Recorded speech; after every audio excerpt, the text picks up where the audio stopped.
Welcome to the acclaimed podcast, The Deep Dive, featuring your esteemed hosts, Andy Monitor and Drew Dinzik, powered by BetSperts. Welcome to The Deep Dive. Well, the sports world right now is concentrated all of the attention on the Great North. We've got amateur golfers doing amazing things, getting DUIs, winning titles. And so it only feels appropriate to stay in the North and talk a little Minnesota Vikings on the first pod today. We are then going to talk Bears. Wednesday, we will cover Packers and Lions. This is the sequence determined by the market. It's not correct.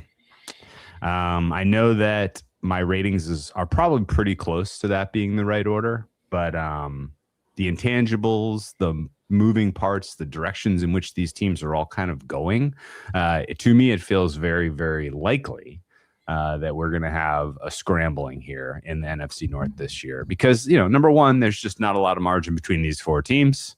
They're all in very, very different places in terms of team building. And, I think, as we kind of sit back and you look macro, like at the full NFL, right? Like put the teams in buckets, okay, well, this team that we're talking about now, Minnesota Vikings, they've got a high floor, in my opinion. And that high floor is driven by the fact that they have some very, very talented skill position players, and they run one of the defensive schemes that's player agnostic. Kind of does not matter ultimately who you have in certain positions in this defense. What Flores does to give you a tactical advantage defensively is, it's up there with the Vic Fangios and the Mike McDonalds of the world in terms of having a high floor. And if you have that high floor, it kind of comes down to, well, what do you get out of your offense and your quarterback between making the playoffs as a 14-win team and struggling mightily as a 9-8 last year with some of the worst quarterback play we've seen in a long time.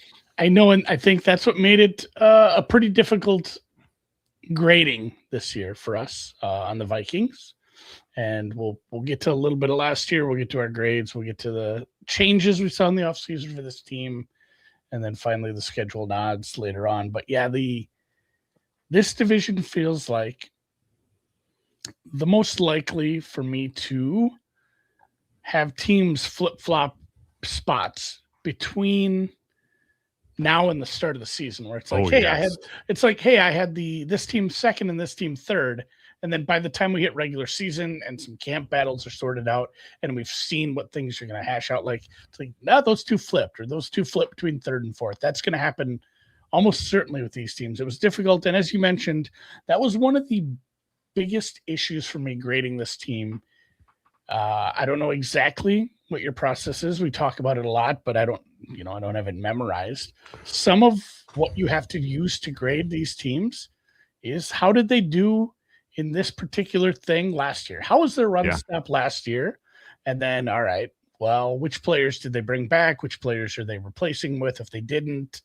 Were there extenuating circumstances for those players? And that third point is the biggest thing here, where it's like, you look at Jefferson's numbers, you look at Addison missed some games with the suspension, but you look at a lot of things and it was, hey, what's bigger than a grain? Multiple grains, a nugget, a dram of salt, a bunch of salt, a handful of salt you need to take it with, because it was pretty bad quarterback play. Some of it was just inexperience with JJ. He also got injured. He had the same injury list as Dart, where he had an ankle and a concussion. And then I think one other thing, he missed some games due to that. We had some Wentz, who I wrote down. Outperformed him. Yeah, Wentz started for his sixth team in 6 years, which is, I'm sure we talked about that last year, but apparently that's tough. It's a dubious kind of record. Yeah, but Justin Fieldsian. Yes, the season was very uneven, and it was hard to grade how some of these returning. how some of these returning players will perform based on 2025 numbers. You almost got to look back at 2024, or, in some cases you don't have those numbers or they weren't the same player. So it makes it a pretty difficult team to grade moving forward. And I guess I don't blame the market for being down on them, because there are some question marks on if they can keep up some of the things that make them successful over the past 2 years. They did win games last year in their 14-win season the year prior. But at the same time, big question mark, big swing, big leverage position with the little guy probably coming in. And let's just nip that in the bud. From here on out, when we talk about the Minnesota Vikings, we will be talking about them with Kyler Murray under center. I'm not going to entertain this quarterback competition. No, I don't understand it. I don't like it. And I will also say that I like the way that you set it up, where the chances that my number for the Vikings is the same when we get to week 1 is not high. It's not likely. There are 2 really important pieces of context around the quarterback number for this team that we need to kind of sort out this preseason. The first is, think about like week 1 of training camp, first padded practice, like Kyler Murray just like lights it up, and like Justin Jefferson's on the side, like just beaming, like we got a quarterback, right? Like if it's like very clear that the team is excited and bought in to Kyler Murray taking over as the QB1 here, like that's going to put wind in my sails for this team. For sure. Like then now, like the chances of a high ceiling are more likely, in my opinion. Nothing's going to shake my confidence that they're a high floor, because again, there's some personal questions on this defensive side of the ball, but I have full faith at this point in Flores finding the right, kind of buttons to push to generate the pressure he needs to get the coverage squared and to make life miserable for opposing quarterbacks week in, week out. So it's really just going to come down to, like, how quickly does the team buy into Murray? Because, O'Connell suggested that this quarterback competition is going to go the duration of training camp, which is hilariously stupid. Hilariously stupid. If that's the way it goes, but hey, if that's the way it goes, and if the team's kind of like, I don't know, man, both these guys kind of suck, that's going to shake my confidence the other way. Right? I have an opinion. I didn't want to talk a lot about the competition, but I'm going to anyway. I feel like it's lip service for JJ now, and then they just quickly pivot to Kyler's the experienced quarterback. He's looking good. We're going to give him more reps, because if you have your mind made up or you're already leaning one way, you kind of just need him to get more reps. He's coming into a different system. Granted, it's similar to what he's done. He's done a lot of this. Hey, he's under center, play action. I mean, he's had a few different coaches. He's had a few different things going on down there. Maybe that's the biggest takeaway for Kyler Maxies is, hey, is this his best fit ever? And, obviously he has a really good 1-2-3 punch there at receiver. If things work out on the offensive line and, Grandpa Jones does all right in the backfield, it's a pretty good surrounding cast and system for him. So that is my worry. And I think even though I'm kind of high on Kyler because of the fit and the potential, if they make it a true, hey, these guys need equal reps in the preseason and practice, that's going to have me down on this team a little, because same. He needs to get all the reps. Just give him all the reps. And again, there's another organization that's going to be giving us a lot of information about how to rate Murray, and it's the Cardinals. This year's Cardinals. There are presumably adults now running that team, and Mike LaFleur, who has an offensive vision that is a kind of a modern NFL offense, right? If we are getting signal from the Hall, even something as ludicrous as the Hall of Fame game, if the Cardinals offense looks like it's being well conceived, that's going to make me think, wow, so Murray wasn't the problem, right? And on the flip side, if he can't win this job and win over his teammates convincingly early in the camp cycle, it's going to make me think, man, maybe there was a reason that the Cardinals paid to have him walk out the door, right? There's definitely, it's a pretty high leverage pivot one way or the other on how the early days of camp go for the Vikings team, and it's going to change my opinion of them for the season. The other tough thing about the Vikings, Andy, is that last year you kind of covered it. I thought, kind of setting the stage, but what was going on with JJ McCarthy was never really, I didn't think, clearly aired out. It didn't seem like what was really, kind of giving them issues was ever addressed by the team. His mechanics from Jump Street were completely turbo fucked. And he was using so much of his body to generate the power that he wanted to deliver accurate passes that it just made him kind of a sprayer. And he couldn't just settle into a consistent mechanical, kind of operation of throwing the football that made him an accurate passer. And it seemed like all of the effort they went to tell us about what his prep and planning and development was on the mental side of things, and just in general kind of trying to get him to mature, whatever the hell that means, and like just kind of grow into the leadership role in the locker room and be a little bit less of a, kind of a wackadoo. Surely like the ACL injury and, kind of missing that first year of growth and development set him back a humongous amount, and we'll never really know. But when he was eventually, when he was benched for Carson Wentz. Yeah. He needed like some time to kind of get his shit together because it was so bad. And they early going, tighten up kind of the scheme when he returned, and he didn't look as bad. It was a simplified, get it out quicker kind of. Hey, let's give you something easy to do here, so you don't go out there and just ruin your confidence immediately again.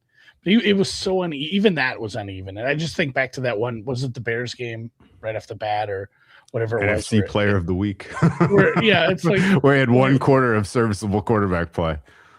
Where he was like a 200th ranked quarterback for 3 quarters and looked like he needs to get cut at halftime, not just bench. Like he needs to be in the CFL tomorrow. And then he just goes out and 2 really good drives. And yeah, like, all right, a couple dimes. Yeah. But even on those passes, I don't know how to feel about this. He was winding up like freaking Hideo Nomo to get the ball out of his hand. It was crazy. What a reference. It was crazy. Anyway, it just didn't, that he wasn't there physically. He apparently wasn't there mentally. All they focused on was the mental part and communicating it to us. And the fact that he was benched a couple times and that he was probably a healthy scratch a couple times, and they never really were honest about it. Always kind of gave me the what the hell's going on here. They did just enough down the stretch last year, as far as as we're kind of continuing our autopsy here. They did just enough down the stretch, mostly with the defense, to take themselves out of elite draft choice status. They won their last 5 games of the season as other teams had pivoted to tanking. They ended the sad 2025 campaign for Jaden Daniels 31-0 after getting shut out to the Seahawks 0-26. Another wild example of getting shut out and shutting out your opponent, which happens, I think, once every 25 years. I think I found one other instance, or maybe 2 ever, where a team the 1930s was shut out. Yeah, they were shut out, and then they shut out the next game, their opponent. Yeah, those wins late in the season, whatever. It made them feel okay, I guess, but at the same time, you weren't making the playoffs. Like they beat the hell out of the Lions on Christmas, which ironically flipped the standing in the NFC North, where the Vikings were 3rd and the Lions are 4th. Which, when we get to the Lions, kind of the only, in my opinion, the only way to hang your hat on this Lions team doing anything is the fact that their schedule is supremely easy. Vikings probably could I would be more excited about the Vikings if they had that schedule. Anyway, it was ultimately, kind of defensive driven success, I thought, down the stretch. A couple of okay performances by McCarthy, but certainly you had enough data, I think, to understand that it's not going to happen. I mean, his EPA per play numbers were like appallingly low. Let me see. Was he last or was it Cam Ward? He was down there. It depends. He wasn't that far down there, I guess. Yeah, go ahead. It depends how you sort it. But if you take out the end of the season stuff, it was like dead last kind of thing. So, I don't have a lot else to say. The quarterback chaos kind of sank the year. He was pretty rough. It was. I pulled this from the FTN guide. The worst DVOA of a non-Browns quarterback, which feels like a mean way to say that against the Browns. Wentz, I think, played, I can't remember how many games he was, but again, it was a marginal upgrade at times. We had the Darisaw, he was kind of banged up. Kelly banged up. The offensive line injuries and fact that I don't know that some of those guys were 100%. That stuff didn't help. Defense carried it. I mean, it was a top 3 DVOA defense again, blitzing half the time, 51%, I think it was. And then they just kind of do it however we want to do it on the back end. It's going to work out. Maybe we'll play some zone. I don't care. Good kicker. I think maybe we should say that. You have a good kicker if we want to say something nice. And then into the offseason stuff was the Kwesi Adofo-Mensah firing January 30th.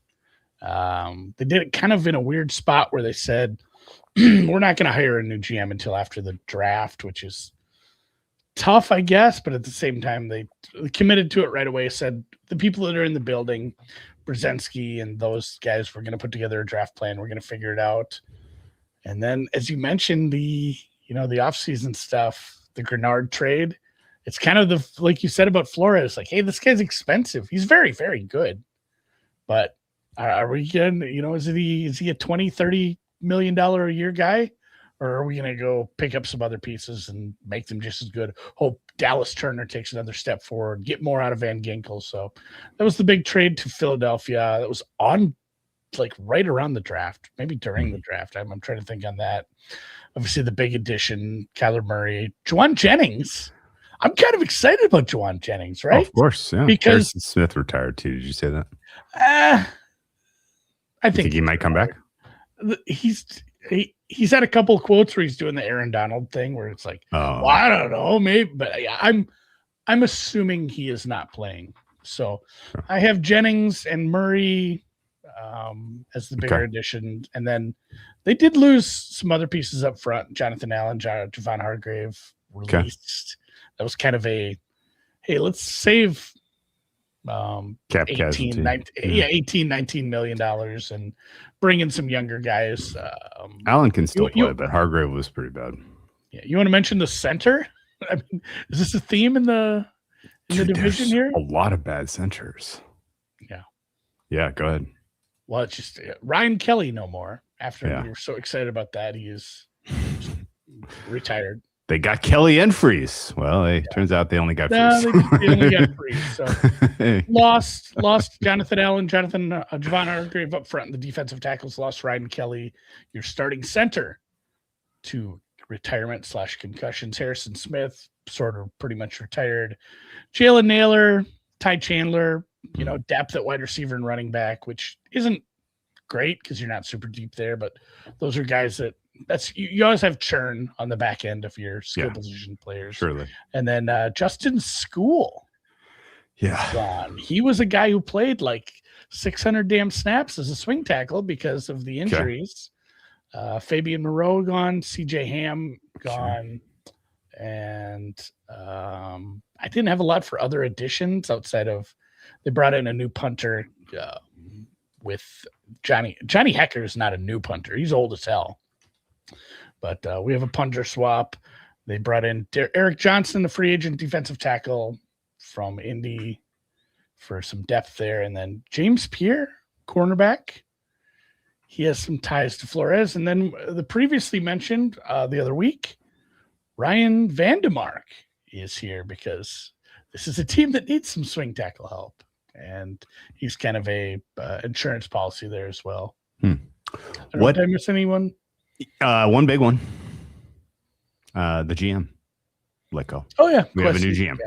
Yeah. Kwesi, can you give me a temperature check on that decision? Is this as straightforward as you decided you made a bet on a quarterback stuff? You made a bet on a quarterback that lost 3 times, and then the guy that moved on just won the Super Bowl. Well, and not only that, but I'd throw Daniel Jones into that conversation. Okay, sure. Okay. You got, and I don't know how much of this was Kevin O'Connell's input as well, but yeah, his team has done a lot of backpedaling that it wasn't his call. Who got drafted first, McCarthy or Bo Nix? McCarthy over Bo Nix. Yeah. Daniel Jones was on this roster, and he was quickly like an MVP candidate obviously he got injured, didn't finish the season, but him leaving and then, the Darnold thing, it's just really bad optics 3 times at the most important position. And I think they just kind of said, you took your swings at quarterback, you missed. Sorry, we're moving on. Shake hands, get out of the building. Give me your keys. We have 2 really interesting things going on with the quarterback ratings and perception right now. Like the 2 most consequential drafts of our NFL betting lifetimes were the 2018 NFL draft and the 2024 NFL draft. Yeah. 2018, we've already cycled through how many guys were the world decided this is the best quarterback. I mean, Baker Mayfield obviously was taken first. There was a world very early in Lamar Jackson's career where he was clearly the best of those guys. Josh Allen, I think, currently holds clearly the best of those guys. But it's Sam Darnold won the first Super Bowl out of those guys, which is incredible. The other kind of parallels to 2024. We're doing the same thing where we've already cycled through. Caleb Williams is clearly the best. No, Jaden Daniels is the best. No, Drake May is the best. There's scope for Bo Nix to win the first Super Bowl out of these guys. Yeah. Caleb Williams could go back to number 1 after this year. No one would be shocked. But it is pretty obvious that JJ McCarthy is occupying the basement. The Josh Rosen, the Josh Rosen playing the part of Josh Rosen, playing the part of Josh Rosen in this parallel. Right? Wait, or is it Michael Penix? Which of those guys is playing the Josh Rosen? It's McCarthy. We'll give it to McCarthy. It's McCarthy. Okay. Penix is still an incomplete. I did a good call out because I have this written down as well, but Birdie talking about the offensive line coach change as well. Cooper, as we mentioned the other day, Keith Carter promoted from within to be the offensive line coach here in Minnesota. So you do have a new O-line coach. He's an experienced guy. He's been coaching college and pro for about 20 years. And he's going to work along Derek Warheim and assistant head coach Frank Smith, who I think is also new. He was your Miami Dolphins offensive coordinator, one of those names that you don't hear because of the situation where the head coach called the plays. Nobody talks about the OC, but he was down there in Miami. He is your new assistant head coach. I didn't have a lot else for coaching changes. They elevated other guys to fill in the offensive line team. Well, we didn't give Nolan Teasley even a cup of coffee here. Well, it's because he doesn't matter. I don't give a shit. He is not going to affect what are you talking about? He didn't get to do the draft. He's not. So what? You don't think he's going to make any interesting moves here? You don't think he's going to influence any of the way? It's not the NBA where we're going to make like 13. So we'll go. So Nolan I'll worry about him over. next year. He came over from Seattle. Seattle was once Seattle hired Mike McDonald, they were very, very aggressive in terms of turning over that roster and kind of building. I don't think that was the GM. I think that was the coach. You don't? You think Schneider was entirely along for the ride and he gave McDonald the keys? I think on the defensive side of the ball for certain, because that was the biggest part of, hey, he needs the guys to fit his system. And I think obviously you got to get sign off. You're not just be like, hey, buddy, I cut some players, signed some other ones. Like, you can't do. Who can't? It's like, you're on the hook for $20 million in dead cap. Sorry about that. No, but I think that was heavily on McDonald. I don't know. Maybe I'm incorrect, but Teasley came in after the draft. interested in finding out more about him, but he's not affecting my week 1 power number. I'm curious to see if he does any moves to if he does any moves to bolster up the talent on the defensive side of the ball. I mean, it's one thing to lean on scheme, but I think this is pretty clearly the 6th best defense. And unless they make a move in the preseason or early in the season to bring in some star power, I don't think you're moving. I don't think you're cracking the top 5, even with as good high of a floor as you have. It's good. Yeah, there's a few weaknesses which leads to the draft, which is, we mentioned they lost some defensive tackles. They drafted a defensive tackle immediately in the first round, but he's got a bum foot. he's had some surgeries on said foot, and he's 327 pounds. It's a lot of weight to put on a foot too. So he missed some spring work.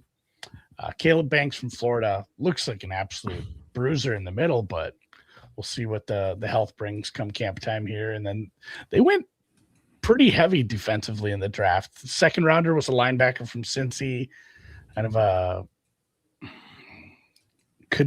don't know. People always like, oh, you could fit perfectly with Flores. Like, okay, like a lot of guys would.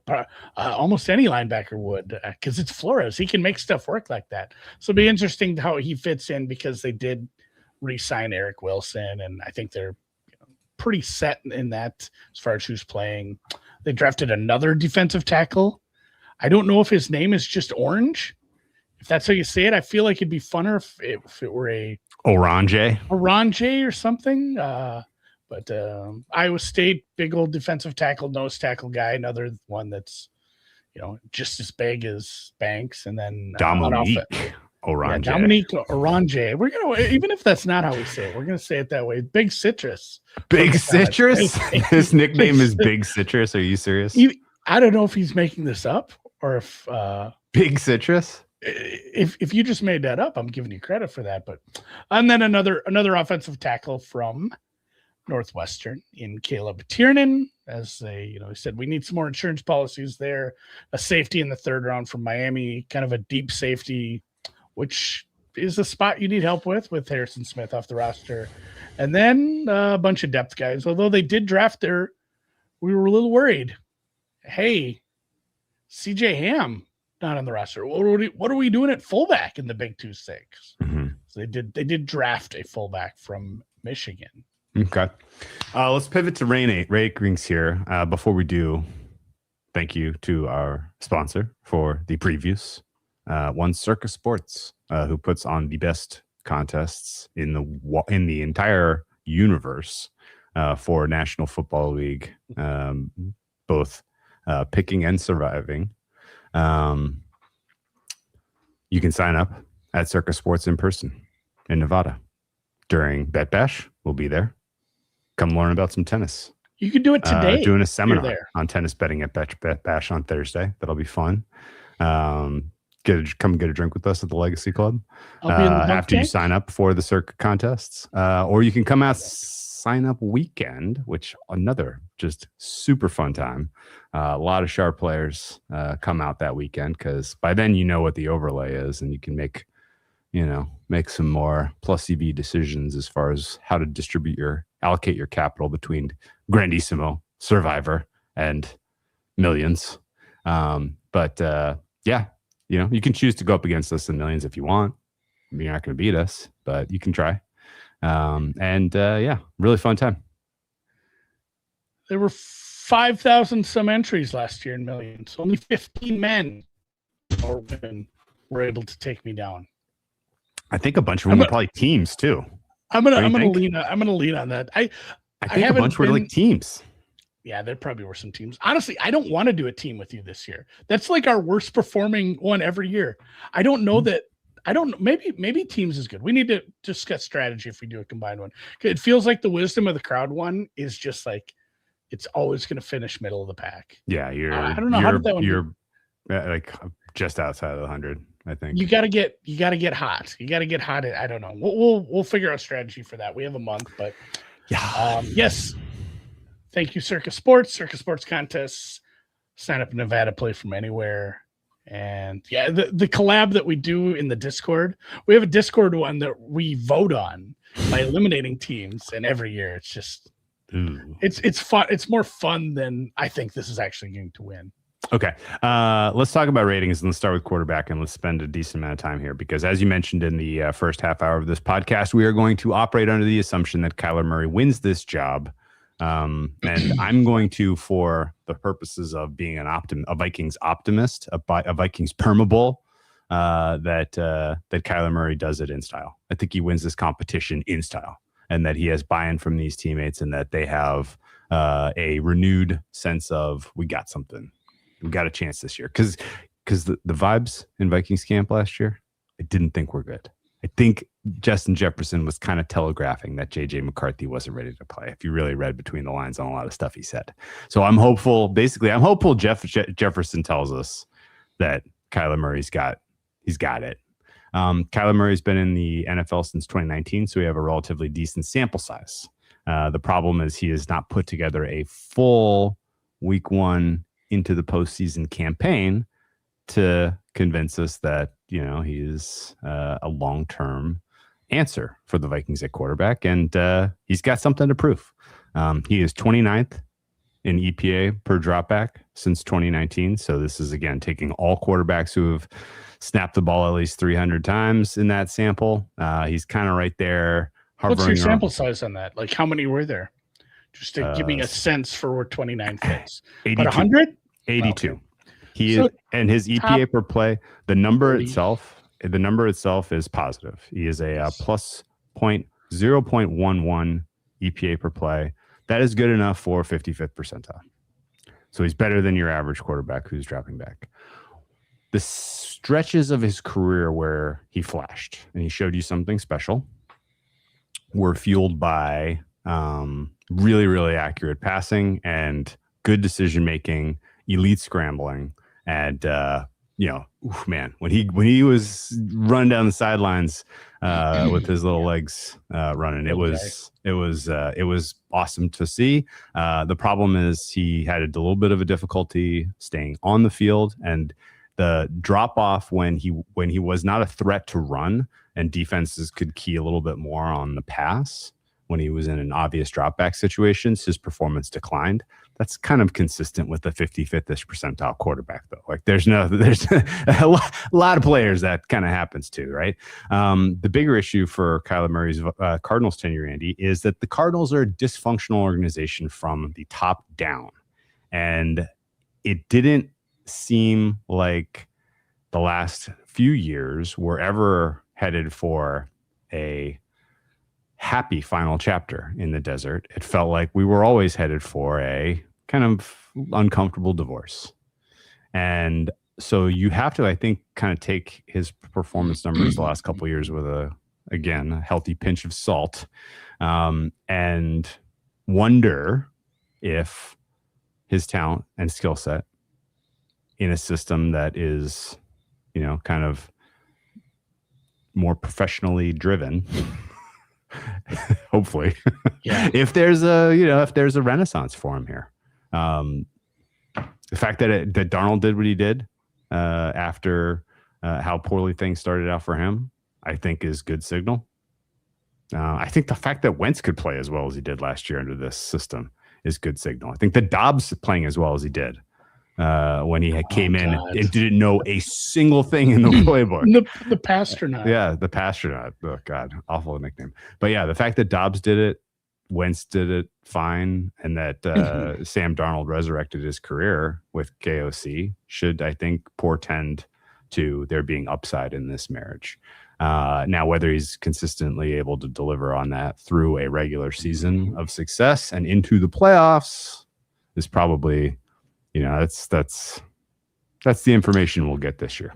That's the $1 million question. And it's tough because if you, like you said, you go look at a decent sample size of him playing, you certainly can't rate him as like some top 10 quarterback. That's where his ceiling is. That's where his ceiling is, assisted by a good OC. It's funny that you mentioned like a 55%. Yeah. Because even I'm giving him a bump because of Kevin O'Connell, and we rate offensive coordinators parts of this, but you got to give him a little bit of a demerit coming into a new system and how he's looked over the past year or two. So I went with 5.4. Okay. So I actually gave him more of a demerit because I upweight recency. Yeah. Sorry. I'm at 4.9 for Kyler because it's just, again, like what we've seen recently also suggests that maybe he just never was able to develop the skill set he needed to move beyond a guy who had like elite scrambling paired with awesome arm. Right. Yeah. Like, did you look world... at 2024 a little? It was like I tried to anchor onto that a little. There was flashes of, hey, this guy is top 10, top 12 DVOA. Some of the EPA numbers don't look too bad. Ran a lot of play action dropbacks. It was like the scheme fit kind of looks like what we probably see here. The system was, system is what the system is up here. And like you mentioned, we've seen him bring bigger restoration projects than this back to life. So yeah, I think without looking it up, I think I went into last season with the Cardinals rated as an above average team. And I think I had Kyler Murray in like the 5.5 type of range. Yeah. I'm nervous about whatever happened last year. I just, I kind of want to blame the fish rot from the head decay of the organization more than I want to blame Kyler Murray, but calamari may be a bigger part of the problem than we know, and we'll find out. I would also say that sometimes there's a lot of examples of guys who have elite athleticism and wiggle and speed and, kind of have that in their bag. When they start, they get a little bit beat up. They never really kind of figure out how to move on to phase 2 of, using that bag of tricks to succeed at the NFL level. Sometimes it's because they can't because they're not big enough. Sometimes it's they can't because they don't have the arm or the vision. Kyler's a little guy. He's definitely potentially fragile based on how often he's gotten injured in his tenure. So, that fragility should be noted. But I'm starting out just a hair below average. And I don't know. Any knock on KOC in your mind, or is he kind of clearly at worst an average system? He's above average. It's hard to. It's another one where it was probably drugged down by the fact that he had to try to do it with a new rookie, basically a rookie quarterback who struggled at times with mechanics and probably confidence, and then had to go with Carson Wentz for part of the season. So I'll give KOC a pass on last year, and we'll move on to skill, which is top heavy. Is it? Yeah. I mean, go look at the names for wide receiver 4, 5, 6, or tight end 2, running back 1. That's fair. I'm at a 5.3. I think depending on how Jennings look and if we get a Hockenson bounce back, this can go quite a bit higher because Addison Jefferson is a very, very admirable 1-2 duo. Possibly, top 3 if things pan out well at the quarterback spot. And Jennings can help a bunch in the run game, big, physical guy. Yeah. Hockenson has shown that he can do it. How do you envision they'll deploy these guys XYZ? Because Jennings doesn't feel like the right Z, does he? No, I'm expecting hey, you're run blocking here. Hey, you're in the slot here. Hey, you're off the field here. Okay. Hockenson still has fastball, in your opinion? He graded less well than I expected. Yeah, it wasn't a great campaign, and that's where I said bounce back. Like if you get the bounce back from Hunt, and I think it's a contract year. So Hockenson bounce back. Jennings plays well in the slot / close to the offensive line. I have Jefferson X, Addison Z.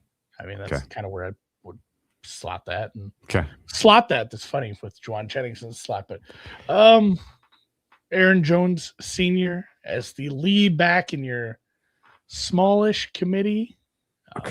Probably he gets the lion's share, but it's not. It's a majority, but not by a ton. I think you do see a bunch of Mason was kind of efficient, man. So if he gets 40% of the snaps, it wouldn't hurt my feelings either. That's another, the skill position stuff probably leans on Was Mason actually efficient, or was he doing it in a smaller sample? And then how does Hockenson bounce back? How does Jennings look on this team? All right. Would you say you were 5 point what? 5.3. I'm at 5.5, and I felt kind of dirty and low. I know. I like when Jefferson you have Justin Jefferson, yeah, I know. It feels bad. Okay. All right. Well, I hope he. If Jennings looks good and Justin Jefferson is one of the 7. most available players as far as giving the media honest answers, which I really like. So I'm very hopeful we get some honesty out of Justin Jefferson this year. This was a good comment from Patrick. He does. He's so right. Way too He's sane. so right. He's Especially so right. We had Moss and Diggs, and we've had some characters. Yes, he is grounded. He is thoughtful. Great player. Offensive line for me rated pretty high.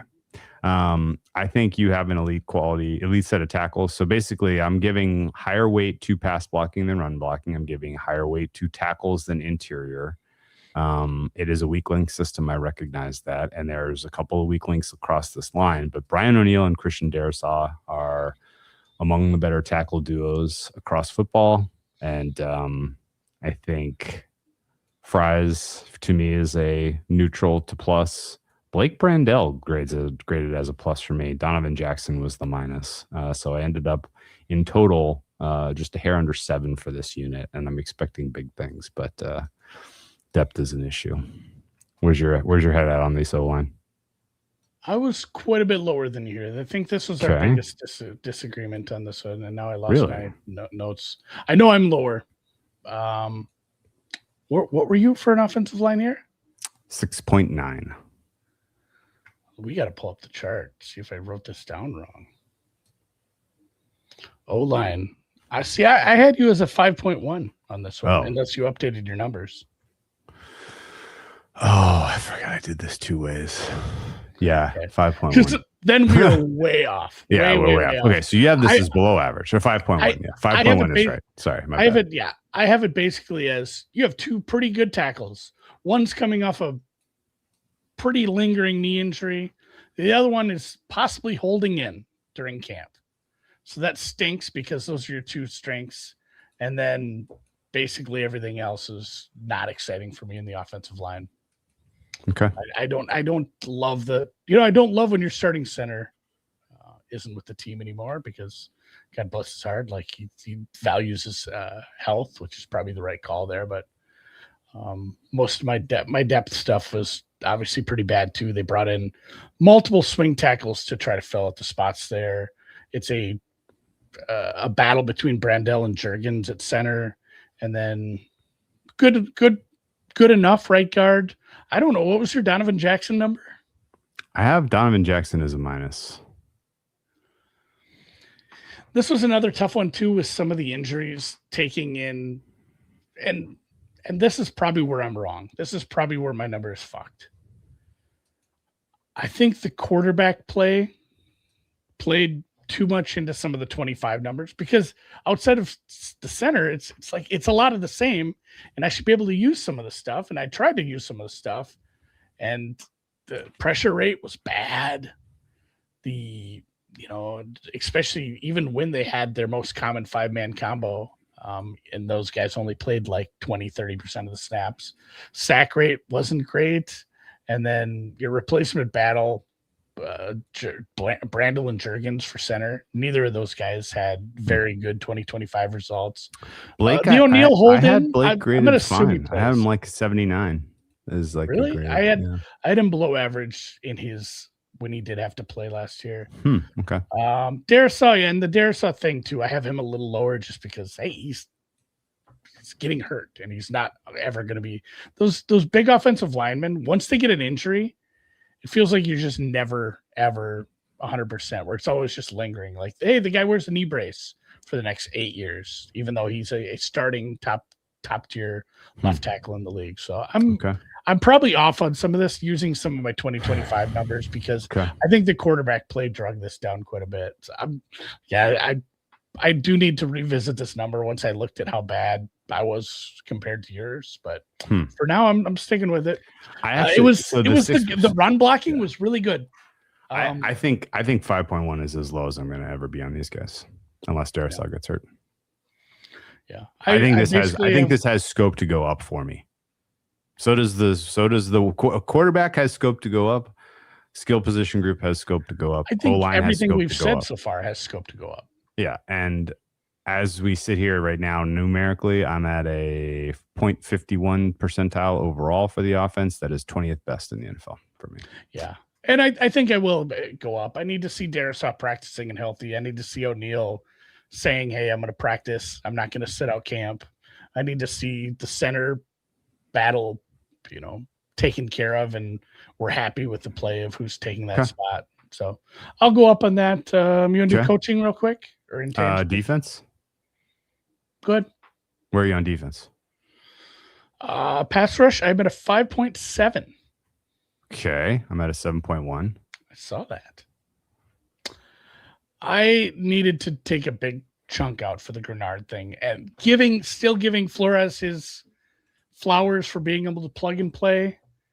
But I don't know. We'll see, because I'm not like a big Dallas Turner guy yet. What was your number again? What was your number? 5.7. Did Andrew Van Ginkel die and I didn't hear about it? Andrew Van Ginkel's still here, but I think Greenard is tougher to replace than you think. Although, okay. Turner took a step forward. I thought he played pretty well. Yeah, he needs to do it in a big. He only started 10 games. Yeah, he had like 288 rush snaps. He's 22. Yeah. No, if he takes the next step up, this is like this could be a top 5, top 10 pass rush for sure. Van Ginkel, 25 pressures, 8 sacks. He doesn't. You know who else graded really, really well for me? And this is a weird one because I had no idea that this guy was going to play well at the NFL level at all. Was he undrafted? Levi Drake Rodriguez? No, Jalen Redmond. Sure. Jalen Redmond was very good for these guys last year. 26-year-old, 1 year of experience, 305-pound, 6'3" guy out of Oklahoma. I don't really get it. He only has 1 year of experience. He's 26. He kind of came out of nowhere, and he graded for me as extremely valuable. Yeah. Hike Highlander. Yes. Hey, Redmond. Where's this guy been? Honestly, I feel like you can do things like, let's get rid of Hargraves and let's let Jonathan Allen walk out that door. Let's trade Greenard, when you have a guy like Redmond perform as well as he did for them last year. I'm going to skip run stop, and I want to. This is actually my defense for giving this a lower grading, because some of it was the adjusted sack rate. A lot of it didn't come from the edge rushers. It came from other places, and obviously that's a Flores stamp. But some of what you saw from the blitzing, especially the early down blitzing, it wasn't like, hey, we got a sack and that's great for this pass rush. It was some of the confusion it caused in the coverage, and we're flipped on this. So I have coverage higher than you. You have pass rush higher than me. Yeah, my coverage number is only 5.5, right? Yeah, and how those two things mesh in a Flores defense, I think we came out with like the same numbers on these two. So. Yeah, compensating effects, no question. What was your run stop number? My run stop is 5.6. So I'm at 6 for run stop. I'm at 5.5 for coverage, and my biggest number was the pass rush. Yeah. And it's funny, I had Jalen Redmond written down in my run stop stuff because he was pretty high up on the it's a stat. I don't know if I got this from FTN or somewhere else, but it's called blown blocks forced on runs. I like that. Yeah, that's a fun one. And he was second in the league apparently on blown blocks forced. Wilson and Cashman. Good tackling. Obviously, losing Allen and Hargrave hurts, but you did a lot of backfilling at defensive tackle. So I'm fine putting it there. And then, your coverage is 5.5 and mine's 7.6. So we're basically flipped our coverage and pass rush numbers because of, the high pressure rate we get on some of this is helping the coverage out. And despite losing Hitman Harry, I kind of like what they have back there outside of maybe I do worry a little bit about Metellus having to play another 500 coverage snaps. I had Levi Drake Rodriguez as a very good run defensive rating, weak pass rush rating. I had Jalen Redmond as good. Good. So I think I'm excited to see what Banks. I'm excited to see those three guys together. I'm excited just in general. Like this is Brian Flores defense. Sign me up. 6th best defense for me, and they rate at the 62nd percentile. Yeah, I will say some of the linebacker play and coverage wasn't good, but they're not always asked to do the same kind of things in this type of defense. And then just opinion on James Pierre. I have a pretty good rating on him. Obviously, it's coming into a new system, but I think he's one, and I don't mind having Isaiah Rodgers as 2. Let me see here. He is my CB. He's like in the 30s for me, so he's fine. He's like a borderline CB1, CB2. Yeah. All right, man. Just good. Coaching was where I'm a little higher than you. Intangibles for me, 4.5. I thought that in general, KOC was a pussy last year. That did knock my number down. I'm at a 5.2. I did want to give him a little bit benefit of the doubt. Being a pussy it's more defensible when your quarterbacks are who they were. Maybe it's like, what am I going to do here? There were some specific times though where I thought it was real consequential. The positive, this is real pro con. The pro is continuity. At basically almost everywhere outside of the offensive line coach, which may be an upgrade. And then the con is, he wasn't super aggressive at times when we need him to be. Okay. Special teams number, I'd again just kind of take what you have. My number's probably pretty low. I said 2.5 for some reason, but you said they have a good kicker. What is the right special teams number for these guys? I went with 5.5 on special teams. 5.5. Okay. The big ST. Yeah, good kicker. 5.5. Probably. I just gotta get your whole list for special teams numbers and paste it in mine. Probably a downgrade at punter to Hacker, but the second team All-Pro long snapper, Andrew DiPaolo. Nobody mentions long snapper until you lose him. So in totality, you are a plus 0.86. I'm a plus 2.07, which for me is right around the 13th best team in the NFL, and is substantially higher than market. Actually, this is my biggest difference in my rating to market rating for any team in the NFL. Market has these guys as minus 0.11. So they have them as a negative right now. Sheesh. What the fuck? Why is the market this low? And we said a lot of these ratings are primed to go up if things work out. Offensive line, Kyler, and Juwan Jennings. If those things work out, I think we can safely say the defense will be good enough to, even if Flores' defense isn't top 5, top 8, if it flounders and it's only top 10, it's good enough if we get the right things happening on the offensive side of the ball. Yeah. When I'm looking at a team and I see a lot of opportunity to upgrade them and I'm already over market, that's a team I want exposure to. I think this is a playoff team with the potential to be better than that if the offense clicks. The schedule's tough. They play a lot of really good teams. They're not going to be. There's no slam dunk wins on this schedule outside of the Dolphins potentially week 4. Lot of dogfights. Just being in the NFC North means you got 6 tough games on your schedule.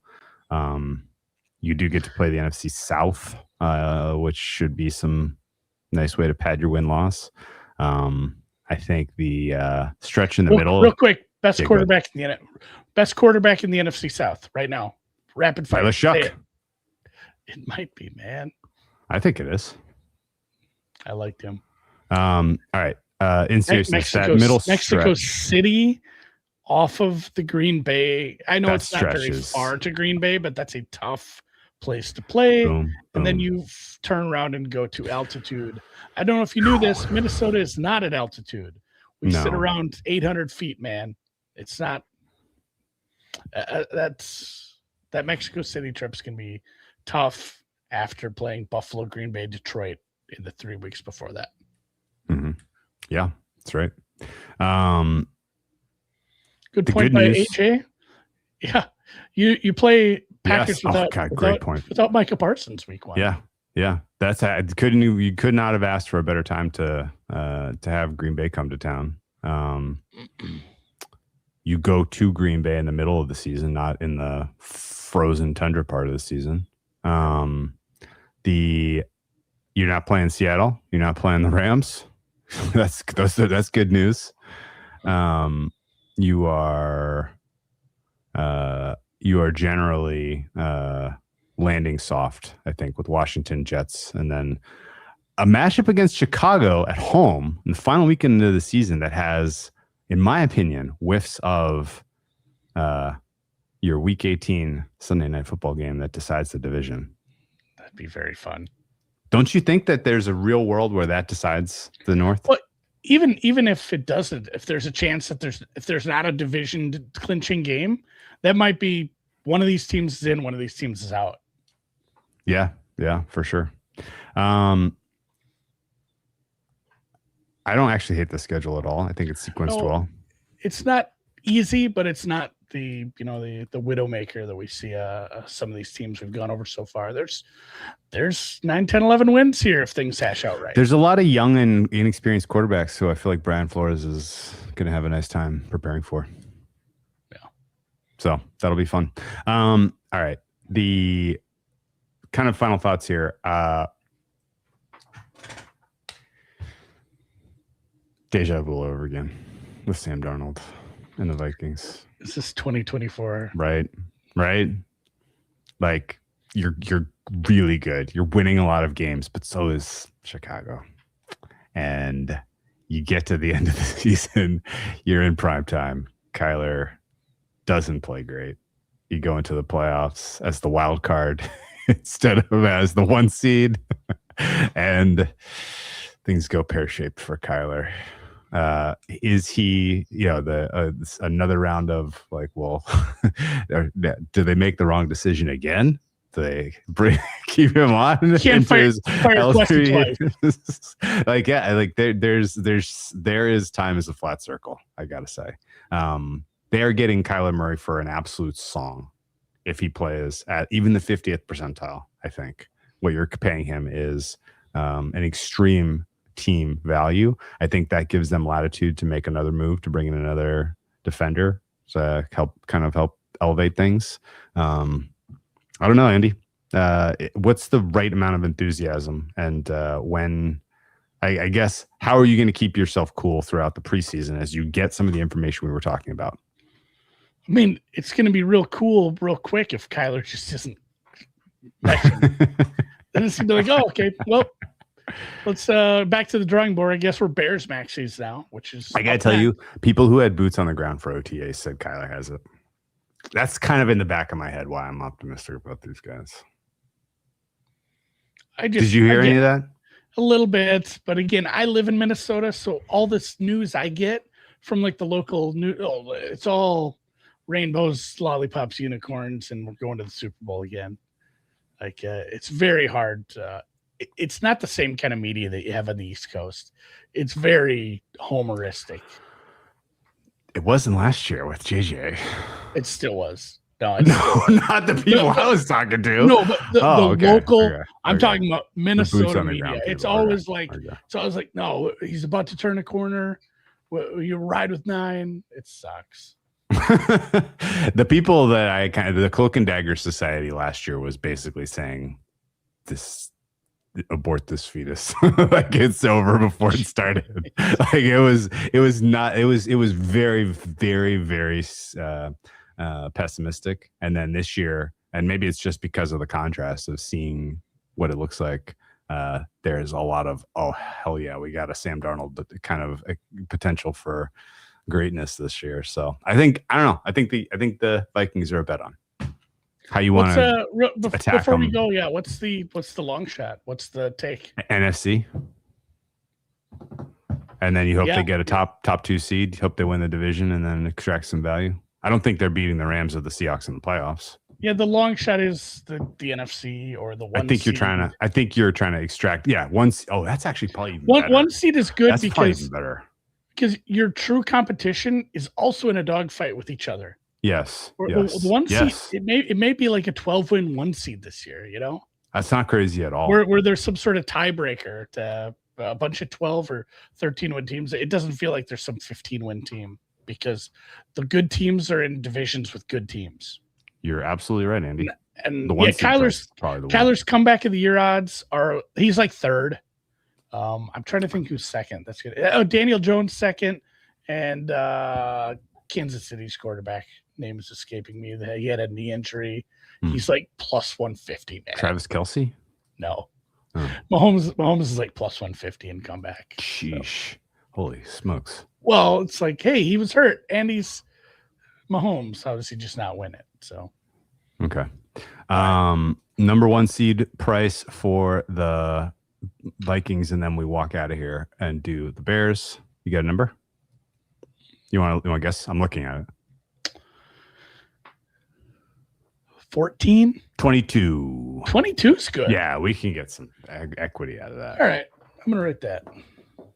They beat Green Bay week 1. You got equity out of that, I think. They're favored right now. Yeah. So they got that going for them. All right, man.